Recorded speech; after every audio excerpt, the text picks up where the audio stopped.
So I noticed, I was kind of looking around before I started, that there are about 10 out of 30 or so have glasses here, so this is going to be very helpful. Hopefully, it's a story about how, it's not a story, but part of it is a story about how I wore glasses since the 8th grade, and what I did after I learned this allowed me not to wear glasses anymore, which is kind of nice. So we're going to talk about the Bates method. I don't know if anybody knows William H. Bates from back in 1892. Norm, I'm sure you do, because you seem to know a little bit about everything. But back in 1892, he was an ophthalmologist, very successful, and was doing what all his other colleagues were doing. He was having people come in, doing the little eye test, giving them their glasses, and every time they would come in, he noticed they kept getting stronger and stronger prescriptions, and he said, this isn't working. It's not, no one's getting better, they're just getting worse, and I'm just keep adding to it by giving them stronger and stronger prescriptions. So he said, there's got to be a better way. So what he did is he started researching different exercise techniques, breathing techniques, hydration, nutrition, things like that, and came up with some exercises that actually started seeing people getting better and not needing their glasses as much, and actually getting a weaker prescription when they would come in. So they actually were starting to see better. And so that's what this is going to be about. We're going to also talk about nutrition, some surprising foods, and even chiropractic and how that applies, which I was kind of surprised about. I didn't even know that was the case. So here's the background I just was telling you about Dr. Bates and some of his students. Margaret Corbett, that was an interesting one back in the 40s. She was taken to court twice because the things that she was teaching, and some of the things we'll talk about in a minute, were some of the Bates methods, and they said that she was going to burn people's retinas with what she was teaching. And she had over 300 actually she had a lot of celebrity clients. She had a lot of people come into court and testify, say, I'm fine, and they were tested and they were totally fine. So both of those cases got thrown out. This other individual he was a PhD, did a 2-year study on vision for the Vision Training Institute, and found that there were several cases where people did improve their vision naturally.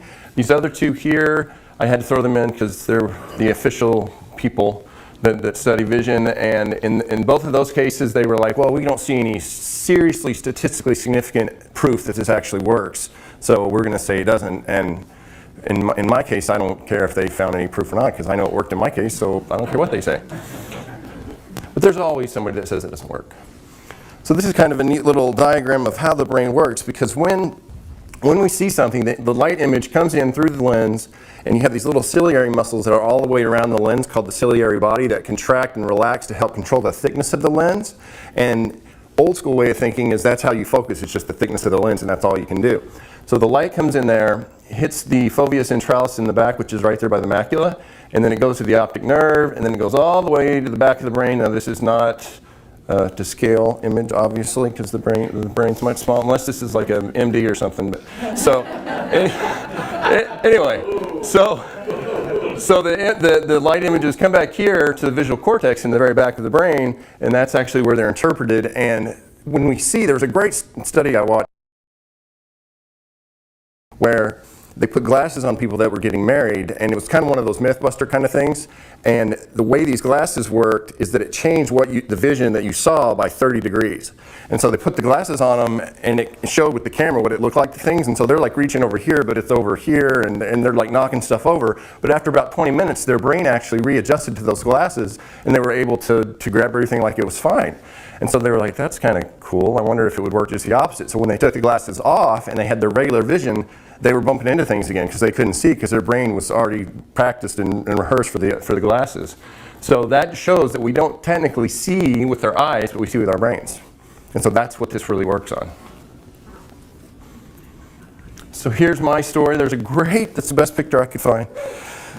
Wearing some glasses that only cover about half my face. But when I was a kid, I always wanted to wear glasses because I thought that the people that wore glasses were really smart, and I was like, yeah, that's really cool. And so finally the optometrist said, you can wear glasses. I said, okay, great. And so I was wearing my glasses, but then I started playing football, and you can't really wear glasses when you're playing football. You can have the little goggle things, those look kind of weird. I know Eric Dickerson did that, but that's about the only guy that pulled it off.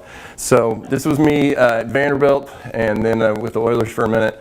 And it was one of those things where I could wear contacts, but I'm always touching my face. And when you're playing football, you got the sweat running in your eyes, and and there's grass flying up, and it's just not a fun way to go. So it wasn't really working for me, so I really chose to go blind half the time because I was just like, I don't want to mess with the contacts. I'll just kind of see and kind of have a feeling for how it works, and that doesn't do too well. So here I am later with my nice gray beard. So I went to chiropractic college and became a chiropractor. That looks so weird, but okay. So I don't know why it was easy, because I was good. I was trying to be like him, that's all it was. So when I went to chiropractic college, it was really cool because I learned all about natural healing, how the body's built to heal itself. And the reason I became a chiropractor was the team chiropractors on all the different football teams I played with. I played for 12 years in NFL, CFL, XFL, AFL, all kinds of FLs. So it was one of those things where the team chiropractors were just like, well, what are you going to do after football? And I said, okay, I definitely need to make a plan for what I'm going to do after football, because I don't know. And they were like, well, you want to be an orthopedic surgeon? Because they said you have big hands, so you can't really do anything but that. And I was like, okay, well, how long is that going to take? And I was like, oh, like 10 years. I'm like, no. And so then I was like, well, what about chiropractic? You guys are pretty cool, and I love biology. And he was like, yeah, it's a good idea. I got a 5-year program condensed into 3, which was kind of nice if there were no breaks. But, it's just time. You're fine. So I ended up saying I need to come up with a natural way, and that's how I found the Bates method and came up with this kind of approach, because I didn't really think that big a deal. I was like, yeah, it's great, I get to see, but then I started telling some patients about it, and they really were like, well, you should talk more about this, because I didn't even know that was an option. So I said, oh, okay. So hence we have this. So this is the eyeball. You have 6 extraocular muscles on the outside of the eyeball, and which one is it? The internal rectus is not shown here, the one that pulls it towards the eye. And so like we said before with the lens and the ciliary body, how it changes the thickness of the lens, and that's how you actually focus the imprint or the image on the back of the eye on the retina. You can also do that by changing the shape of the eyeball with the extraocular muscles. So that's what we do with these different exercises. So if it's pulling really tight on one side, then it's going to distort that eyeball, and it's not going to be the right shape. And so obviously, if you have a projector showing on the screen here, if you move the screen up, then the image is going to be behind the screen. That's the same as being farsighted. But if it's too far back and it's focusing the image here, then it's going to be just like you're nearsighted. And the same thing is if you're changing the shape of the eyeball, which is what that image shows. So normal focuses it right directly on the focal point in the back. Farsighted, it's behind the retina, and nearsighted, it's in the front. So the solution is, instead of focusing here and doing LASIK, and if you've done LASIK already, these exercises still work, because you're actually just changing where the screen, so to speak, is focused and where it is located. So if this is the case, if you're farsighted, you can see far away, but you can't read. What you do here is you work on these muscles, and it actually is going to make this shorter, no, actually, it's going to make that longer, so it focuses right there. And if you're nearsighted, which a lot of people nowadays are actually more nearsighted because they're focusing on phones, iPads, and things like that. There's a lot of kids now that are coming out that are nearsighted because they're so focused like this, and they look up and they're like, I can't see. It's because of that. So all you have to do here is to bring the retina closer and have it right there where it's focused. So one of the first exercises he talks about is belly breathing. So I'm going to try to demonstrate on my nice little chair here. Because breathing, Dr. Bates said that if you're stressed and you're trying to see better, you're not going to see better, because you've already lost the game, because you have to be relaxed. Because if you're stressed, that builds tension, and tense eyes can't see well. So what you do, you're sitting like this, you have the breath coming in the nose, and the belly, see, that was wrong. I was bad right there, because the shoulders went up. And that's how everybody goes. And I know you were going, whoa, that's not right. So what you do is you breathe in through the nose, and the belly should come out. Hence the word belly breathing. And then when you breathe out, the belly goes in. So it's into the nose, out through the mouth. And that's called diaphragmatic breathing. And you can drastically increase the amount of oxygen you get into your lungs when you're doing it this way. And also, you'll notice the hands here, they're cupped. This is a little visualization type technique. You have the cupped here when you're breathing in. Oh, I did it wrong again. Okay, belly out. And then when you flatten it out, you flatten your hands. And so if you do this a few times, you start to kind of realize there's a connection between when you have the hands cupped, and you can feel like a movement in the eyes. It's really kind of a freaky thing, but it's amazing relaxation technique. And another thing, you don't want to stare. A lot of times people are trying to see better, like if I'm trying to see that sign, I like squint and stare. You're supposed to blink once every 2 to 3 seconds. And most people don't blink for 30 seconds or longer, especially if you're working at a computer. So if you're trying to see something, you don't want to stare, you don't want to squint, because when you squint, that's tension, and tension's bad. So you want to blink. So you blink, and the tears create a natural lens over the eye itself, and that actually helps you to focus better. And it's one of those things where we're not trying to tell you, or I'm not trying to tell you, if you can't see something, I don't want you to tell yourself, oh, I can see that fine, when you can't. That's a lie, and your brain knows that. But what you do is you just accept what you can see, and you embrace that, and try to get away from the, I need my glasses to see, I need my glasses to see, because subconsciously you keep telling yourself, I need this crutch, and that's how Bates looked at it. He's like, glasses are like a crutch on a leg that's broken. It assists it, but it doesn't actually help heal the problem, and so that's what these exercises do. This is an easy thing. Everybody can do this one. It's just an energetic yawn. And so when you yawn, it helps relax the jaw muscles. And so once again, we're trying to go for relaxation. You don't want the tension. And it helps to oxygenate the brain and the eyeballs themselves. Everybody's making me yawn now. Stop it. It's contagious. This is the fun one too. These are just eye exercises you can do in the mornings. So you're sitting there, you can look up, over this way, and just down. You can go clockwise, you can go counterclockwise, because that's working all those 6 extraocular muscles to help stretch them out. And the interesting thing is, I like to talk about with this one, if you ask somebody a question and you want to know if they're telling the truth or not, if they're telling the truth, they're going to look up and to your left, but if they're making something up, they're going to be looking up and to your right, because they're accessing different parts of the brain with the way they look. And it's a micro expression for people that are aware of this. They'll just look really quick and then they'll kind of look away. So you have to, if you're into that kind of thing. Here's another exercise, because part of the Bates method is you want to really focus on movement. You want to be nice and relaxed. You don't want to have stress. You do your deep breathing. You want to yawn, but you also want to do this. This is called the sway. And so when you're looking straight ahead and you're just kind of swaying back and forth like this, which is really easy when you're on a boat, you're going back and forth. And when I go to the left, I notice that everything I'm looking at seems to be going in the opposite direction. And it's called oppositional movement. So when you get used to that kind of stuff, it's just kind of getting your brain used to how things actually work. And the neat thing you can do is when you're taking a step forward, are you going forward or is the world going backward? And it's kind of like a weird, okay. So the sway is one of those interesting little things. Okay, the long swing. This is a little more advanced. We even have a little illustration for this one, which is good because I'm not very good at it. So you stand here like this, and you want to keep the head and the torso together. You don't want to turn your head and then turn the torso. And so then you just turn this way. It's kind of like a nice golfing warm-up. And so you're doing this, just like this. And as you're doing this, you're keeping your eyes nice and relaxed, and noticing how everything's moving in the opposite direction as you swing. So that's really important. Also make sure you're doing your deep breathing when you do this as well. The cross crawl, this is something we talk about a lot in the office, and the cross crawl is a mechanism that helps to stimulate both hemispheres of the brain. And so for a lot of people, if they have different neurological conditions and they can't stand up, we have a patient from Barbados that is just the most adorable guy, Lynn Rich, more power to you. We have him sit there, and we get him to kick his legs alternating sides, and so that's engaging both hemispheres of the brain. That's going to help heal faster.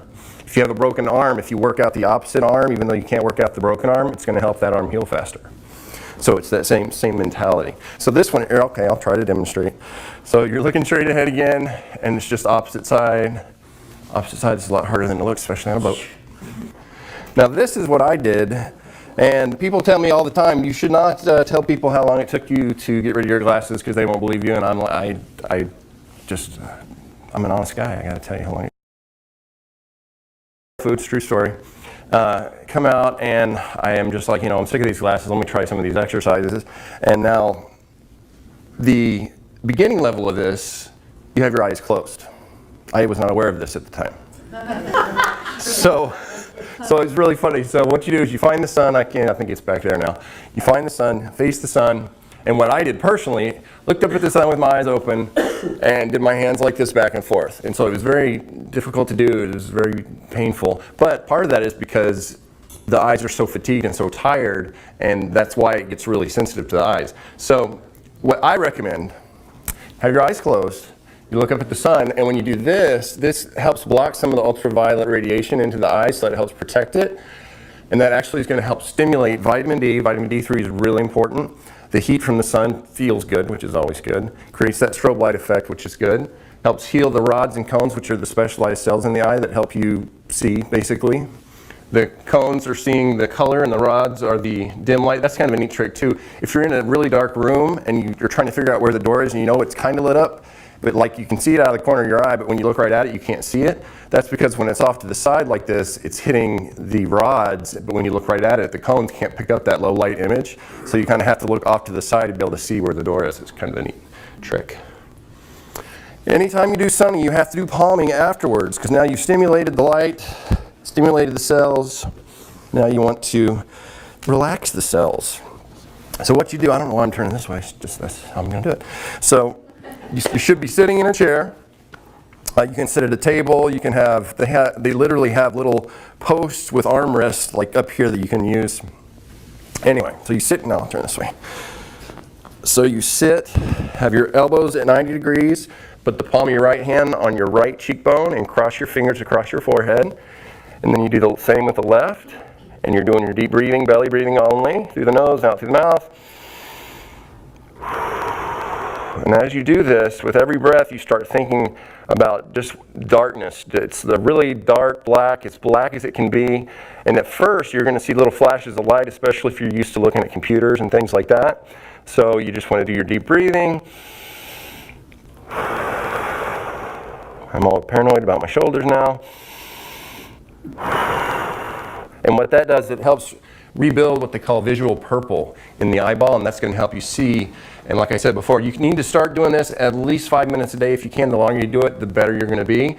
There was a story I read about a guy that did it for 21 hours, and he didn't wear glasses again for, what was it? No, I think it was like 7 years, something like that. But back to the sunning thing, when I did that for about 15 seconds, and I didn't wear glasses again for 2.5 years after that. That was the little tidbit I forgot to tell you. But then I didn't do my exercises to become a guy, because I'm like, oh, I'm seeing fine. And then all of a sudden I'm like, wait, I can't see so good. I better do those exercises. So I had to go back and do those, because when it's not bugging us, we're like, if I can still play golf, I'm good. Now shifting. This is really, really, really important, especially good for people that are nearsighted, because it involves, when you're looking up close, you want to pick something that you can look at that's in the distance. So you're focused here, and then every hour you want to take time off, do your deep breathing, always deep breathing. People are going to think you're weird, but that's okay. And look off in the distance and focus on something in the distance. And if you can find something that's medium distance in between, so there's something halfway between the far and the near, do that and keep shifting. So that's going to keep those muscles all working and flexible the way you want them to be, working the way you want them to. Edging is another neat thing. Now this one gets a little weird, but that's okay. So whenever you're looking at, like for example, these windows here, if you're looking at that, imagine that that's a rectangle, and you want to trace the shape with your nose like you're tracing it like there's a big pencil coming off your nose, or some of them call it a feather, and it's like a big feather, and you go around the corner, and you just kind of realize that as you're looking at each individual section, instead of taking in the whole image, you're focusing on one particular part of the image. You're able to focus a lot better, because that fovea centralis is the focal point where you actually pick up all that information. That's actually only can pick up the tiny little bit. It can't pick up the whole image and make it clear, so you need to focus on one little bit at a time. And you can use this on a Snellen chart, the eye chart. Instead of like, they have the big E usually at the top, just focus on like the upper left-hand corner of the E, and then over on the right-hand corner, and then just kind of move your focus on different areas of that big letter, and that helps a lot. It's called analytic seeing. This is the fusion string. So as we see, and going through orthopedic tests and things like that, as chiropractors, we know that you do the cardinal fields of gaze, and up and down, up in the corner like so, but also you do accommodation where you have your thumb out like this and it goes towards the thumb, and your eyes kind of go crossed. So what you do with this string, this is really a neat trick. It's not really a trick, it's just how it works. So you have a long string, and it has a bead every 6 inches or so. It can be, I mean, some people say 10 feet long, at 3 feet is fine, and every 6 inches. And so you would have it, if you're standing, you'll have it like taped or nailed to the wall, and you hold it up to your nose, and if you look at the front bead, the one closest to you, it looks like this. And you'll see 2 strings going off to the side. It's a really interesting optical illusion. And as you work your way up, if you get towards the middle, you're going to see an X. And then if you look towards the last one, it's going to look like this. And this is the one exercise that I did that I literally could feel the muscles of my eye got tired. And afterwards, I was just kind of like, ow. but it's really a cool thing. And you can do this for 5 minutes a day as well. And I mean, obviously, all these exercises, the more you do them, the more benefit you're going to get. So just depends on how much time you have and how much of a priority your vision is. So this is not a target. This is for people that have astigmatism, which I was one. And I was told that I had astigmatism, you can't have contacts for it, it's not going to help. Because what an astigmatism is basically is when they say, well, your eyeball is a funny shape. Instead of a nice sphere, it's kind of elongated or whatever. So all you do for these exercises is you focus on a particular part of the circle, and then you go to the next level, and you go out to another one, and then you go out back to the starting point, and you go out over here, and you just work your way around the circle. And all that's doing is working on those extraocular muscles and giving a way to make sure they're all even and balanced out and flexible, but strong at the same time. And that's going to help change the shape of your eye. Are you looking at it with both eyes? Or just both eyes. And here's another version of this. So you can start at the number if you like numbers. And this is the neat thing too. You'll notice if you focus at one particular line, it actually seems to almost like have a 3D effect where it gets darker than the other lines.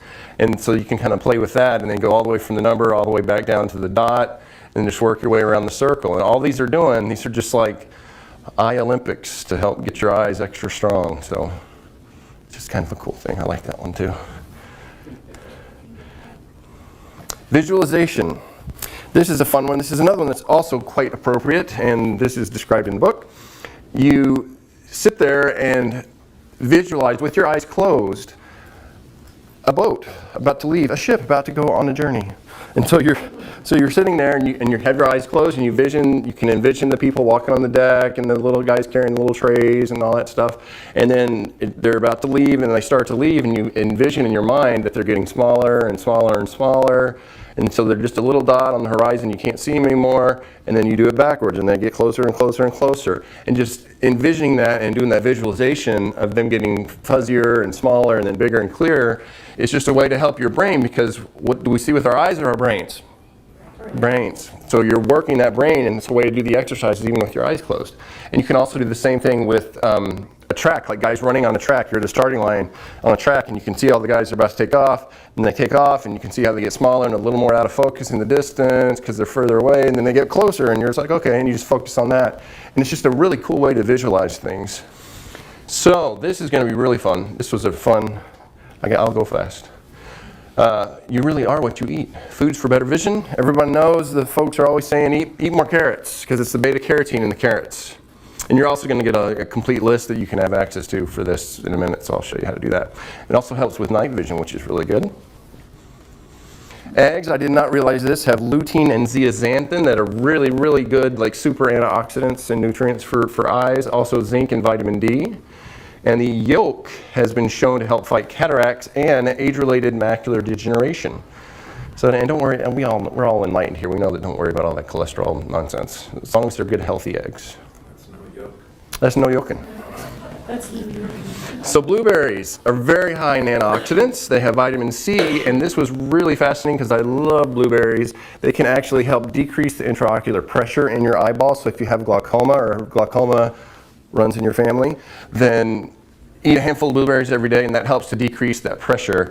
And let's see, glaucoma is the second leading cause of blindness in the U.S. So a handful of blueberries, it doesn't have to be like a whole gallon jug of them or anything, just a handful every day, just consistently. Fatty fish is good for dry eyes. They have the DHA and the omega-3s. How often? Well, it depends. Obviously, if it's salmon, you want it to be wild salmon. You don't want it to be the farm raised because of the mercury.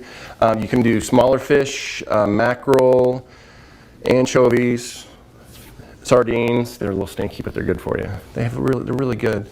It helps prevent the dry eyes. So, and how often? You can have it probably 2-3 times a week. And they also have supplements. We have a great supplement that's lemon flavored that's phenomenal at the office. And now, next to the blueberries that were so amazing, legumes can help prevent, even if you have cataracts already or the beginning stages, it can help reverse that. It has zinc and the bioflavonoids there. We're talking about lentils, black-eyed peas, things like that. They found that in countries such as India, that use a lot of legumes in their nutrition, their diet, that they have a statistically significant lower rate of cataracts. So now I've got your whole meal planned out the rest of the life. You're fine. Blueberries and fish and lentils. Coconut milk, we all know coconut milk's amazing, coconut in general. Caprylic acid, medium chain triglycerides that helps increase brain function, and it's an antimicrobial. And on the cruise, it's a good natural sunscreen as well. Because there are a lot, I did a whole talk, that was I think that was the first talk I did was on sunscreen, wasn't it? Yeah, and all the nanoparticles and all that stuff, it actually can get into the skin. It's scary, so you don't want those kind of stuff. Yeah. Tomatoes, you have the carotenoids and the lycopene, and they can help with light damage of the retina. And anything that has that bright color, anything bright and healthy and alive like that is always going to be good for you. If it comes in a package, don't eat it, basically. Is one of the, if there's a commercial for it or it comes in a package, don't eat it. This is another surprising thing. Pistachios, as well as the eggs, are high in zeaxanthin and lutein. It can also fight the age-related macular degeneration. They have a lot of commercials for these, but that's okay because pistachios are okay. Dark chocolate, a lot of people love this one because of the antioxidants. Also helps enhance blood flow and is good for low light vision. Tea and coffee is good for preventing all three of those: macular degeneration, cataracts, and dry eyes. Green tea is awesome. Coffee, if you have coffee, they have the bulletproof coffee now. You can put coconut milk or coconut oil in there. You can put, we always recommend putting some nice raw sugar in there to help reduce the amount of taxing on the adrenal glands, which is important. Let's review. So breathing and yawning is really important. We talked about that. It helps oxygenate the blood. Movement is really important. The sway, the long swing, and the other eye movements around in the circle counterclockwise or clockwise. That helps improve flexibility. The analytic vision with the shifting and the edging we talked about with the windows, that improves focus. And the fusion string, it increases your ability to focus by converging or convergence or divergence. That's the word, not the movie. Maybe we can do it. We can do a quiz here. I'll stand like this. Carrots. What's the benefit of carrots? Do we remember? Beta carotene. Beta carotene helps night vision. Excellent. What about eggs? Good yolk. Vitamin D. It's a good yolk. I like it. Fights cataracts and age-related macular degeneration. Blueberries. Oh, I jumped the gun. Fatty fish. Dry eyes. Yes. Legumes. Oh, I went too fast. Coconut. Brain function. Oh, that's a good one. Tomatoes. Sex eye health. What? Sex eye health. It does. Well, light damage. That'll work. Pistachios. Fights macular degeneration. Boom. Did you read? That's crazy. Dark chocolate. Sexy. There you go. Helps low light vision. Well, that's good too. Low light vision. And tea and coffee, pretty much everything. Talk real quickly about chiropractic care and vision. Now, the subluxation we've talked about, I'm sure, ad nauseum at this point. Now, subluxation is when the vertebrae is misaligned with other neighboring vertebrae, and that creates pressure on the spinal nerves. Now, initially, it's just a misalignment. Until it starts affecting the organ function or the organ systems, muscles, and other joints, that is when it's called a subluxation. This is the underside of the brain. This is the optic nerve coming out right here. The eyes would be coming out right there. And the oculomotor nerve, that's what moves the eyes. And so this is the brainstem. This is the cerebellum right here, and that is C1. So, and these little arteries going down here go down through the actual vertebrae themselves. So if you've got forward head carriage like this that's putting a strain on the brainstem, do you think that's going to affect vision? If you've got a rotated C1, do you think that's going to put pressure on these arteries and these nerves affecting vision? You guys are so smart. So question, if you have pressure on the nerves that go to the eyes, would that affect your vision? We already answered that question. And what does chiropractic do again? Boom!